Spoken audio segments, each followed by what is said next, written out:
6 latrines, 4 pour les écoliers et 2 pour le personnel enseignant. Un don du ministère de l'Assainissement et de la Salubrité au groupe scolaire de Dodianois dans la sous-préfecture de Gagnoa. La remise des clés, des latrines et du kit sanitaire ont fait l'objet d'une cérémonie présidée par le sous-préfet de Gagnoa en présence de l'inspecteur, du corps enseignant, des chefs des cantons Pakolo et Guia, sans oublier les écoliers du groupe et leurs parents. À cette occasion, le sous-préfet a souligné les effets pervers de la défécation à l'air libre. Cette pratique est source de maladies diarrhéiques, de malnutrition et de morbidité des enfants. Quant à la femme, la défécation à l'air libre présente des risques de viol des femmes et des filles. En outre, elle porte une atteinte à la dignité même des femmes. Voilà qui a motivé la réaction de l'inspecteur de l'enseignement primaire de Gagnoa, Lonassi. Cher commandant, vous nous apportez la vie. Vous nous donnez les clés de la vie. Parce que pour vivre, il faut être en bonne santé. Et la santé passe par l'hygiène, par la salubrité et par l'entretien de notre environnement. Et les latrines en sont un élément essentiel. Pour cet élément essentiel, la présidente prend un engagement. Nous, le club Hygiène et Santé, prenons ici et maintenant l'engagement de les tenir toujours propres. Au-delà de cet engagement, le sous-préfet de Gagnoa invite les communautés villageoises à s'approprier la construction de latrines en milieu rural. C'est le lieu de lancer un appel à nos cadres, un appel à la population, un appel aux différents mutuelles, un appel aux chefferies de s'approprier la construction des latrines dans nos différents villages. Des latrines en milieu rural, c'est déjà parti dans le village de Dodianois à l'initiative du chef canton et chef du village. Le groupe scolaire de Dodianois, c'est 562 élèves dont 279 filles, encadrées par 13 enseignants. Par ce geste, le président du conseil régional du Go, Joachim Djedje-Bagnon, remet le centre de santé composé d'un dispensaire, d'une maternité et de logement des agents de santé de Djekoyi-Palignois à 23 km de Gagnoa aux autorités sanitaires départementales. D'un coût global de 80 millions de francs CFA, cette infrastructure entièrement financée par le conseil régional vient soulager les populations du village de l'ex-ministre de la Santé, Maurice Kakou Djikaoui. On ne va plus aller quelque part, attendre taxi chaque matin. Parce que les matins, là, pour aller à Tipa même, c'est un problème. Il n'y a pas de voiture. On marche. Même vente là, mais il faut être à thème. Tu vas marcher, tu vas partir. Le président du conseil régional est venu les bras chargés de matériels biomédicaux pour l'équipement du centre. Des acquis qui viennent renforcer la capacité d'accueil des malades et des femmes enceintes dans le département. Vous n'allez plus aller jusqu'à Tipa ou à Badje pour les consultations prénatales, pour les accouchements, pour les soins de santé, pour les pansements.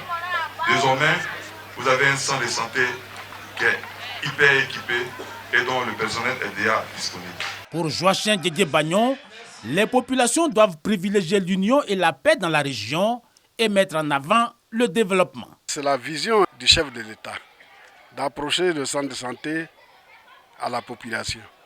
Et c'est ce que nous faisons. Dans la région, nous en avons fait beaucoup et nous comptons faire encore beaucoup. Nous sommes heureux ce matin de voir dans ce village de Djekoyi-Palignois notre centre de santé intégré avec une infirmière, avec une sage-femme et un infirmier. Notons que de 2014 à 2020, le conseil régional du Go a investi dans le domaine de la santé un peu plus d'1 milliard de francs CFA. Ces ressources ont été affectées à la construction de 33 nouveaux centres de santé. Quant aux réhabilitations, elles ont reçu un peu plus de 128 millions de francs CFA.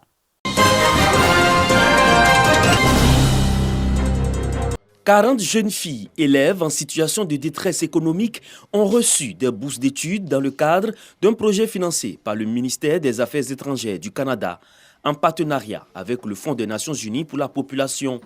Les bénéficiaires, issus des lycées 1 et 2 de Bondoukou, des lycées modernes de Tanda, Transua et Tabaye, ainsi que des collèges modernes de la région, ont reçu chacune un accompagnement financier. En remettant ces bourses par un transfert électronique pour le compte de l'année scolaire 2021-2022, le directeur régional de l'éducation nationale et de l'alphabétisation de Bondoukou, Koulibaly Nafo, a saisi l'occasion pour prodiguer des conseils aux bénéficiaires. C'est pour vous permettre d'acheter le petit matériel que maman ou papa ne peut pas vous offrir régulièrement. Mais ce n'est pas pour aller frimer, ce n'est pas pour aller vous moquer des autres, ce n'est pas pour aller, disons, faire les grandes dames par-ci par-là. Utilisez ça de façon vraiment précieuse. 12 directions régionales de l'éducation nationale et de l'alphabétisation au niveau national bénéficient de ce soutien scolaire dans le cadre de ce projet qui participe à la lutte contre la déscolarisation de la jeune fille.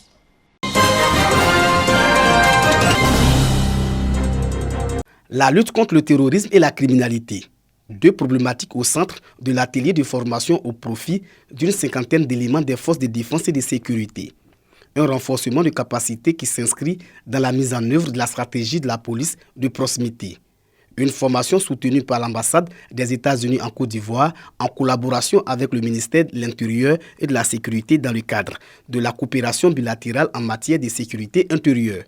Le séminaire auquel participent les FDS vise à lutter contre le grand banditisme et la criminalité transnationale. Venus de plusieurs régions du pays, les participants sont instruits sur le concept de la police de proximité. Je ne sais pas, à travers cette formation, vous devez devenir des experts. Et cette expertise que vous avez eue, il faut la mettre au profit de nos concitoyens.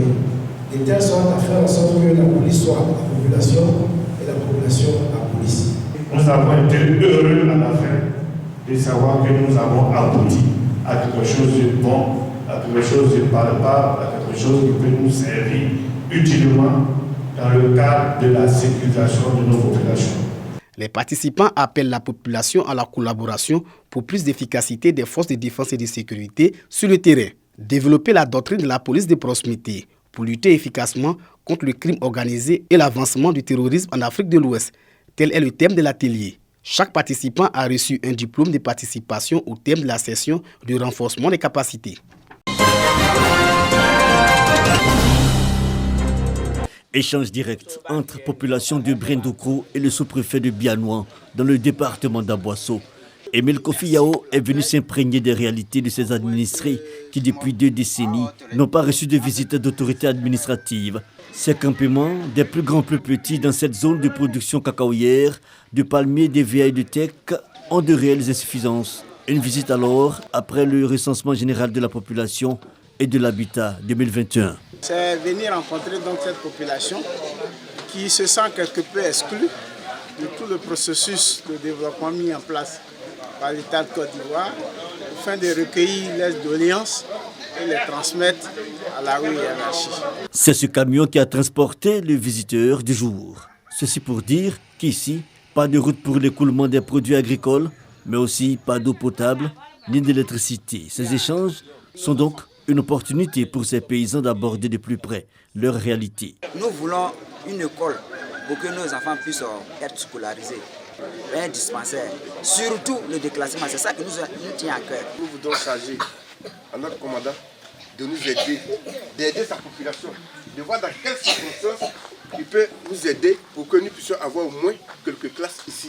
Pour l'administrateur, le développement et le progrès pour chacun ne peuvent se faire que dans l'union et la cohésion sociale. Il les invite alors à venir à la sous-préfecture, déclarer les naissances et se faire vacciner contre la Covid-19.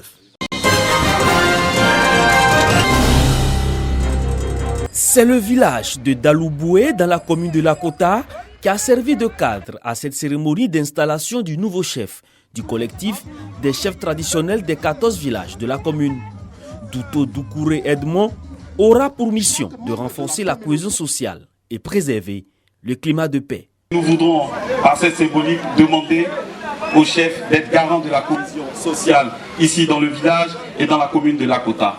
Et que toutes les communautés vivent en de bonnes relations. Chaque membre de la communauté est dépositaire des habitudes et des valeurs socio-culturelles.